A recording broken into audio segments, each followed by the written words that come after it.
მრავალკრიტერიუმიანი ანალიზი და მონიტორინგი. ამ მოდულში ვისაუბრებთ რეგულირების ზეგავლენის შეფასების ბოლო ორ ნაბიჯზე, ალტერნატივების შედარება და განხორციელება და მონიტორინგი. განვიხილავთ შემდეგ საკითხებს. რა არის მრავალკრიტერიუმიანი ანალიზი და რატომ გამოიყენება რეგულირების ზეგავლენის შეფასებაში? როგორია მრავალკრიტერიუმიანი ანალიზის მეთოდოლოგიური ჩარჩო საქართველოში? როგორ ხდება ამ ანალიზში კრიტერიუმების შერჩევა? როგორ ხდება მრავალკრიტერიუმიან ანალიზში ქულებისა და წონების მინიჭება და სასურველი ალტერნატივის შერჩევა? რაც შეეხება რიას ბოლო ნაწილს, განხორციელება და მონიტორინგის ნაწილს, აქ განვიხილავთ განხორციელების, მონიტორინგისა და შეფასების საჭიროებას და ვნახავთ, როგორ უნდა შედგეს მონიტორინგის, განხორციელებისა და შეფასების გეგმა. დადგენილებით მრავალკრიტერიუმიანი ანალიზი განსაზღვრულია როგორც შეფასებული ალტერნატივების შედარების სავალდებულო ალტერნატიული მეთოდი. სტანდარტული რეგულირების ზემოქმედების შეფასების ანგარიში ალტერნატივების შედარებისას სავალდებულოა მრავალკრიტერიუმიანი ანალიზის გამოყენება, ხოლო სიღრმისეული რეგულირების ზეგავლენის შეფასების ანგარიში ამ მეთოდთან ერთად ასევე სავალდებულოა ხარჯსარგებლიანობის ან ხარჯთეფექტიანობის ანალიზის გამოყენება. ხარჯსარგებლიანობისა და ხარჯთეფექტიანობის მეთოდებს უკვე გაეცანით წინა მოდულში. ამ მოდულში დროს დავუთმობთ უშუალოდ მრავალკრიტერიუმიანი ანალიზის განხორციელების მეთოდს. მრავალკრიტერიუმიანი ანალიზის საშუალებას იძლევა ალტერნატივების შევადაროთ შეფასების კრიტერიუმების ფართო სპექტრით. მრავალკრიტერიუმიანი ანალიზი აფასებს შერჩეული ალტერნატივების მიერ მიზნების მიღწევის დონეს სხვადასხვა კრიტერიუმით და იძლევა საშუალებას გამოვლინდეს ყველაზე სასურველი ალტერნატივა. ის ასევე გვაძლევს საშუალებას მოვახდინოთ ალტერნატივების რანჟირება და პოლიტიკის გამტარებელს მივაწოდოთ ინფორმაცია თუ რა პირობებში რომელი ალტერნატივა იძლევა უკეთეს შედეგს. მრავალკრიტერიუმიანი ანალიზი აერთიანებს რაოდენობრივი და თვისებრივი ანალიზის შედეგებს. ის ფართოდ გამოიყენება პოლიტიკის ალტერნატივების შეფასებისა და შერჩევის პროცესში. მრავალკრიტერიუმიან ანალიზში თითოეული კრიტერიუმი მოცემულია საკუთარი საზომი ერთეულით და არ არის საჭირო ყველა კრიტერიუმების გარდაქმნა მონეტარულ ფორმაში. მრავალკრიტერიუმიანი ანალიზი არის სწორედ ის ეტაპი, როდესაც ხდება რეგულირების ზეგავლენის საწყის ეტაპზე შემუშავებული პოლიტიკის მიზნების გამოყენება. ანალიზის ადრეულ ეტაპზე შემუშავებული მიზნები წარმოადგენენ მრავალკრიტერიუმიან ანალიზში შეფასების კრიტერიუმების მნიშვნელოვან ნაწილს. დადგენილება ადგენს მრავალკრიტერიუმიანი ანალიზის მეთოდოლოგიურ ჩარჩოს დადგენილების მიხედვით. მრავალკრიტერიუმიანმა ანალიზმა უნდა გააერთიანოს რეგულირების ზეგავლენის პროცესში ალტერნატივების რაოდენობრივი და თვისებრივი შეფასება. ამ ანალიზის დროს უნდა მოხდეს ზეგავლენის შეფასების შედეგების შედარება საბაზისო უმოქმედობის სცენართან მიმართებით.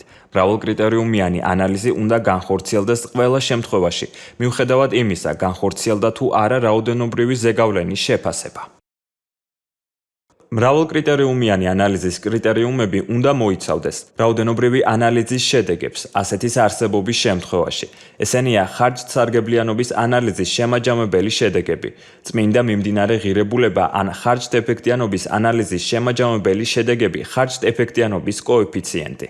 მრავალკრიტერიუმიანი ანალიზის კრიტერიუმები ასევე უნდა მოიცავდეს თვისებრივი ანალიზის შედეგებს, კონკრეტულად თითოეული ალტერნატივის შეფასებას იმის მიხედვით თუ როგორ ხდება რეგულირების ზეგავლენის შეფასების ფარგლებში განსაზღვრული კონკრეტული მიზნების მიღწევა. ამ კრიტერიუმებს როგორც წესი ვუწოდებთ ეფექტიანობის კრიტერიუმებს და რეგულირების ზეგავლენის შეფასების ანგარიშებში შეგხვდებათ როგორც ეფექტიანობა 1, ეფექტიანობა 2 და ასე შემდეგ. თითოეული ასეთი კრიტერიუმი უნდა შეესაბამებოდეს ანალიზის ადრეულ ეტაპზე განსაზღვრულ კონკრეტულ მიზანს. მრავალკრიტერიუმიანი ანალიზის შემდეგი კრიტერიუმი არის თითოეული ალტერნატივის პრაქტიკაში განხორციელებადობა. კონკრეტულად, რამდენად არის პოლიტიკურად, სოციალურად, საზოგადოებრივი კუთხით და ასე შემდეგ მისაღები ალტერნატივა. მაგალითად, თუ კონკრეტული პოლიტიკის ალტერნატივის განხორციელება გამოიწვევს საზოგადოების მნიშვნელოვან პროტესტს, ასეთ ალტერნატივას განხორციელებადობაში უფრო დაბალი ქულა დაეწერება. მეთოდოლოგიის მიხედვით შესაძლებელია რეგულირების ზეგავლენის შეფასების გუნდის მიერ მომზადდეს შეფასების დამატებითი კრიტერიუმების სია, რიას მიზნების შესაბამისად. დანარჩენი კრიტერიუმებია. თითოეული ალტერნატივის განხორციელებასთან დაკავშირებული მოსალოდნელი კონკრეტული რისკები. ნებისმიერი სხვა კრიტერიუმი, რომელიც იძლევა შედარების მეთოდით საუკეთესო ალტერნატივის შერჩევის უკეთეს შესაძლებლობებს. ეს შეიძლება იყოს ეკონომიკური, სოციალური, გარემოს დაცვითი გავლენები კონკრეტულ ჯგუფებზე, მცირე და საშუალო ბიზნესზე გავლენა, ადგილობრივ თემზე გავლენა და სხვა. თვისებრივი კრიტერიუმების შესადარებლად თითოეულ ალტერნატივას ენიჭება ქულა. დადგენილებით მრავალკრიტერიუმიანი ანალიზის თვისებრივი შედეგებისათვის მინიჭებული ქულა შესაძლოა მერყეობდეს -5-დან +5-მდე. ქულები -5-დან -1-მდე აღნიშნავს უმოქმედობის სცენართან მიმართებით მდგომარეობის გაუარესებას, სადაც -5 მნიშვნელოვან, ხოლო -1 მცირედ გაუარესებაზე მიუთითებს. 0 აღნიშნავს უმოქმედობის სცენართან მიმართებით მდგომარეობის უცვლელად დატოვებას. ქულები 1-დან 5-მდე აღნიშნავს მდგომარეობის გაუმჯობესებას, სადაც 1 აღნიშნავს მცირე უკეთესობას, ხოლო 5 მნიშვნელოვან გაუმჯობესებას. მიაქციეთ ყურადღება, რომ ქულების მოცემული დიაპაზონი -5-დან +5-მდე არ არის სავალდებულო და რეგულირების ზეგავლენის შეფასების ავტორმა შესაძლოა სხვა დიაპაზონით დაადგინოს, თუმცა აუცილებელია ანგარიში მოცემული იყოს გამოყენებული დიაპაზონის აღწერა. პრიორიტეტულობის დადგენის მიზნით კრიტერიუმებს შეიძლება მიენიჭოს წონის კოეფიციენტი. ეს ხდება იმ შემთხვევაში, თუ ანალიზი აჩვენებს, რომ კრიტერიუმები თანაბრად მნიშვნელოვანი არ არის. მაგალითად, პოლიტიკის მიზნებიდან ერთ-ერთი მიზნის მიღწევა ბევრად უფრო პრიორიტეტულია ვიდრე სხვა დანარჩენის. წონის კოეფიციენტი შეიძლება მერყეობდეს 0-დან 1-მდე შუალედში და იგი განისაზღვრება რეგულირების ზეგავლენის შეფასების ავტორი უწყების უფლებამოსილი პირების მიერ. თუ უფლებამოსილი პირი გამოყოფილ კოეფიციენტს არ განსაზღვრავს, ეს ნიშნავს, რომ წონითი კოეფიციენტი არის 1 და თითოეული კრიტერიუმს თანაბარი წონა ენიჭება. წონების მინიჭების შემდეგ თითოეული თვისებრივი კრიტერიუმის წონითი კოეფიციენტი მრავლდება შესაბამის ქულაზე. მიღებული ნამრავლი წარმოადგენს ალტერნატივის შეფასებას კონკრეტული კრიტერიუმის მიხედვით. სიმარტივისათვის შევხედოთ მრავალკრიტერიუმიანი ანალიზის გამოყენებით ალტერნატივების შეჯამების ცხრილს. მრავალკრიტერიუმიანი ანალიზის შედეგები ანგარიშში უნდა აისახოს სლაიდზე მოცემული ცხრილის სახით. პირველი სვეტი ასახავს ანალიზში გამოყენებულ კრიტერიუმებს. პირველი კრიტერიუმი არის რაოდენობრივი ანალიზის შედეგები. მას მოსდევს თვისებრივი ანალიზის შესაბამისი კრიტერიუმები, ეფექტიანობის კრიტერიუმები, ანუ როგორ აღწევს თითოეული განხილული ალტერნატივა დასახულ მიზნებს. ამ კრიტერიუმებს მოყვება განხორციელებადობა და შესრულების სიმარტივე, რისკი და ბოლოს სხვა გამოყენებული კრიტერიუმი ან კრიტერიუმები საკითხის სპეციფიკიდან გამომდინარე. დანარჩენ სვეტებში იწერება თითოეული კრიტერიუმის შესაბამისი წონითი კოეფიციენტისა და ალტერნატივის ამ კრიტერიუმისათვის შესაბამისი ქულის ნამრავლი. მიაქციეთ ყურადღება, რომ წონითი კოეფიციენტი არ იცვლება სტრიქონზე, რადგანაც თითო წონითი კოეფიციენტი შეესაბამება ამ სტრიქონში მოცემულ კრიტერიუმს. უნდა აღინიშნოს, რომ საქართველოს მთავრობის დადგენილება აყალიბებს მინიმალურ მოთხოვნებს მრავალკრიტერიუმიან ანალიზთან მიმართებით და განსაზღვრავს, თუ როგორი სახით უნდა იყოს წარმოდგენილი ამ ანალიზის შედეგები რეგულირების ზეგავლენის შეფასების ანგარიშში. მეთოდოლოგია არის საკმაოდ მოქნილი და არ ზღუდავს მკვლევარებს მოახდინონ მრავალკრიტერიუმიან ანალიზის კრიტერიუმების მოდიფიცირება საკუთარი შეხედულებით, ან გამოიყენონ კრიტერიუმებისათვის წონების მინიჭების მათთვის მოსახერხებელი პრაქტიკა. მრავალკრიტერიუმიანი ანალიზის ეტაპი რიას ანგარიშში უნდა იყოს კარგად აღწერილი და იძლეოდეს ინფორმაციას გამოყენებული კრიტერიუმების შესახებ. მოკლედ აღწერეთ თითოეული გამოყენებული კრიტერიუმი და იმ შემთხვევაში, თუ იყენებთ დამატებით კრიტერიუმს ან კრიტერიუმებს, აღწერეთ მათი მიზანშეწონილობა. შეჯამების შედეგებიდან გამომდინარე, მოახდინეთ ალტერნატივების რანგირება და აღწერეთ, რომელი არის სასურველი ალტერნატივა. აღწერეთ სასურველი ალტერნატივა რატომ გამოიწვევს დიდ საერთო სარგებელს და როგორ დააკმაყოფილებს დასახულ მიზნებს. ასეთის არსებობის შემთხვევაში სასურველია რეკომენდაციების აღწერა, თუ როგორ შეიძლება სასურველი ალტერნატივის შედეგების გაუმჯობესება და თუ რაიმე უარყოფით ზემოქმედებას იწვევს, როგორ შეიძლება ამ უარყოფითი გავლენების აღმოფხვრა ან შემცირება. რეგულირების ზეგავლენის შეფასებაზე მუშაობისას ან ანგარიშის კითხვისას უნდა გვახსოვდეს მრავალკრიტერიუმიანი ანალიზის დადებითი და უარყოფითი მხარეები. მრავალკრიტერიუმიანი ანალიზი ფართოდ გამოიყენება მისი სიმარტივის გამო. ის მარტივია აღსაქმელად, კარგად ჩანს თითოეული ალტერნატივის შედეგები. ის უზრუნველყოფს ძირითადი საკითხების გამჭვირვალე პრეზენტაციას და ნათლად წარმოაჩენს, რა ალტერნატივების წინაშე ვდგავართ. და ბოლოს, მრავალკრიტერიუმიანი ანალიზი კარგად აჯამებს შედეგებს გადაწყვეტილების მიმღებ ცვლილებებთათვის და დაინტერესებული მხარეებისათვის. მიუხედავად ამ დადებითი მხარეებისა, მრავალ კრიტერიუმიან ანალიზს აქვს უარყოფითი მხარეებიც. ის ხასიათდება სუბიექტურობის ელემენტებით, განსაკუთრებით მაშინ, როცა კრიტერიუმებისათვის ხდება წონების მინიჭება. აქვე გასათვალისწინებელია ისიც, რომ სხვადასხვა დაინტერესებულმა მხარემ შესაძლოა კრიტერიუმები განსხვავებულად შეაფასოს, რაც გამოიწვევს აზრთა სხვადასხვაობას. შესაძლოა მრავალ კრიტერიუმიანმა ანალიზმა არაჩვენოს სარგებელი გადაწონის თუ არა ხარჯებს. ასევე მრავალ კრიტერიუმიან ანალიზში ვერ ხდება დროის უპირატესობის განსაზღვრა. შესაძლოა უარყოფითი გავლენა აგრეგირებული იყოს მოკლევადიან პერიოდში, ხოლო სარგებელი გრძელვადიანში. ამ შემთხვევაში მრავალ კრიტერიუმიანი ანალიზი ვერ აჩვენებს კარგად ამ განსხვავებას დროში. უნდა აღინიშნოს, რომ მრავალ კრიტერიუმიანი ანალიზის ჩატარება შესაძლებელია მრავალი განსხვავებული მეთოდისა და მიდგომის გამოყენებით. მრავალ კრიტერიუმიანი ანალიზის განხორციელების მეთოდები შესაძლებელია დაიყოს ორ ძირითად ჯგუფად. მრავალ კრიტერიუმიანი ანალიზის გამარტივებულ ანალიზზე დაფუძნებული მეთოდები. ეს მეთოდები ძირითადად მოიცავს მარტივ შეფასებას. საქართველოში მოქმედი მრავალ კრიტერიუმიანი ანალიზის მეთოდოლოგია დაფუძნებულია მსგავს მარტივ შეფასებაზე. არსებობს მრავალ კრიტერიუმიანი ანალიზის მათემატიკური მეთოდები. ეს მეთოდები გამარტივებული მეთოდებისგან განსხვავებით დაფუძნებულია ცხადად გაწერილ პროცედურებზე, წესებსა და მათემატიკურ პრინციპებზე. ასეთი მეთოდების გამოსაყენებლად ხშირად გამოიყენებენ სხვადასხვა სტატისტიკურ პროგრამებსაც. მათემატიკური მოდელი უფრო რთული მოდელია, მაგრამ მათში სუბიექტურობის პრობლემა ნაკლებად გვხვდება. რომ შევაჯამოთ მრავალ კრიტერიუმიანი ანალიზის ნაბიჯები არის შემდეგი. პირველ რიგში ხდება კრიტერიუმების ჩამოყალიბება სცენარების შესადარებლად. ეს კრიტერიუმები მოიცავს ასევე პოლიტიკის მიზნებს. შემდეგ ეტაპზე ხდება თითოეული კრიტერიუმისათვის წონის მინიჭება. შემდეგ ხდება კრიტერიუმების ქულებით შეფასება და შეფასებისას ხდება თითოეული ალტერნატივის საბაზისო სცენართან შედარება.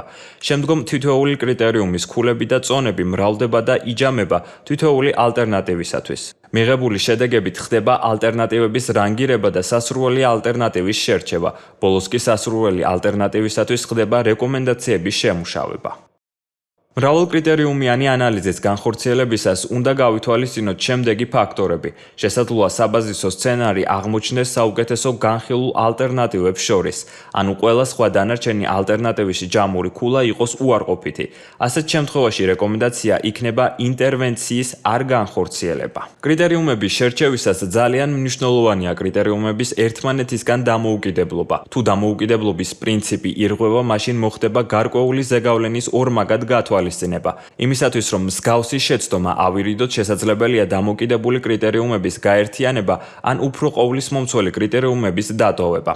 მრავალ კრიტერიუმიანი ანალიზის დროს სუბიექტურობის შესამცირებლად კარგი პრაქტიკაა მდგრადობის ანალიზი, ანუ იმის შესწავლა თუ სხვადასხვა კრიტერიუმის წონებისა და ქულების ცვლილება როგორ ცვლის მოდელის შედეგებს და იწვევს თუ არა სცენარის რეიტინგის ცვლილებას.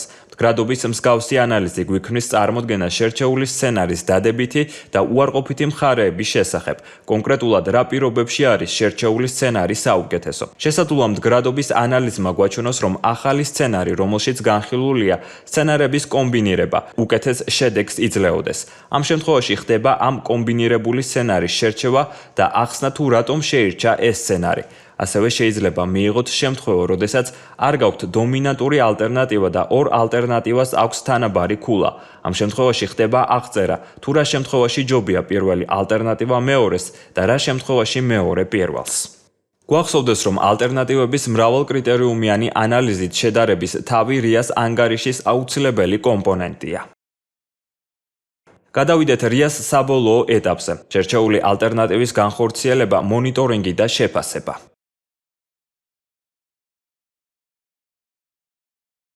საუკეთესო ალტერნატივის არჩევის შემდეგ უნდა იფიქროთ იმაზე, თუ როგორ განხორციელდება და აღსრულდება ანალიზის შედეგად შერჩეული ალტერნატივა და როგორ მოხდება მისი შესრულების მონიტორინგი. განხორციელება, მონიტორინგისა და შეფასების შესაბამისი თავი რეგულირების ზეგავლენის შეფასების ანგარიში უნდა მოიცავდეს შემდეგ ინფორმაციას.